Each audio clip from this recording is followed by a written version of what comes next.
For number 16, we're going to need to arithmetize. For number 15, it's optional. You can get number 15 by just knowing the algebra. For number 16, we need to pick numbers, and it is fairly arbitrary which numbers we pick. There are some limitations, but there are multiple paths that you could choose for this question. And that's why it says, what is one possible value for B? There are multiple possible values depending on what you choose. But remember, the premise behind arithmetize is that we understand algebra better when we have actual numbers in place of these variables. Right now, I have a very bad thing in terms of algebra. I have one equation with two variables. That is unsolvable. You cannot figure that out. So what we need to do is get rid of one of these variables. And since B is the one that they're asking for, that means I need to kind of pick a number for A to understand what they're really asking for. And this is a good example of how, with practice, you can get better at arithmetize because you're better at knowing which numbers are easy to pick. Lazy is good, is really the moral of the story. In this case, I see that I'm dealing with exponents, and the laziest kind of exponents to deal with are zeros and ones, right? Because anything to the 0 is equal to 1. And anything to the first is equal to itself. So in this case, 16 is kind of like 16 to the first. So I could kind of make a parallel on the more complicated side of this equation and say, well, what if A were 16? Then I'd have 16 to the B over 4 is equal to 16 to the first. And now it's just a matter of dropping the bases entirely and just saying, oh, okay, like I get it. Well, that means B over 4 is equal to 1. That only happens when B is equal to 4. And that is a valid answer to this question. In my mind, that is the easiest answer to get.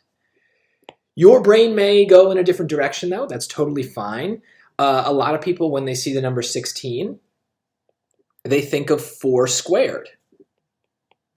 Well, we can use that to our advantage as well, because then that means that A to the B to the 4th must be 4 squared. So we can kind of, all right, if A is 4, then B over 4 has to be 2 to make that work. So let me solve it and show you. So in this case, B would be 8.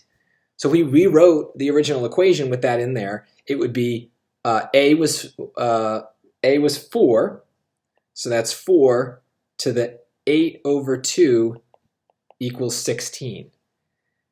So 8 over 4, all these 4s and 2s moving around.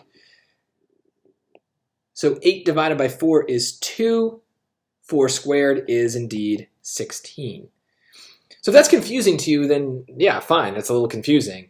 The best thing to do is just stick with the simple numbers, like numbers to the first power, 16 to the first power. What I did in red is probably the easiest way to think about it. But there are multiple answers to this question. 4 and 8 we just showed were valid answers. You can also get 16 because of 2 to the 4th is 16, so that works out. You can also, though, get 1 and 2. I don't know why you ever would. It requires a very weird way of thinking. You'd need to see this exponent as a radical, as like 2 over 4, which is 1/2, which is the square root. So if A were 256, then 256 to the 2 over 4 is equal to 16, because that really just says the square root of 256 is equal to 16. If that's confusing, yeah, again, don't worry about it. It's even more confusing if you want to get 1 as an answer, because A needs to be some humongous number that I'm not even going to bother to calculate, because it would just take forever and serve no purpose. Arithmetize when you can, and when you have to arithmetize, be lazy, at least to start. That's okay. Laziness is good. It makes your life easier.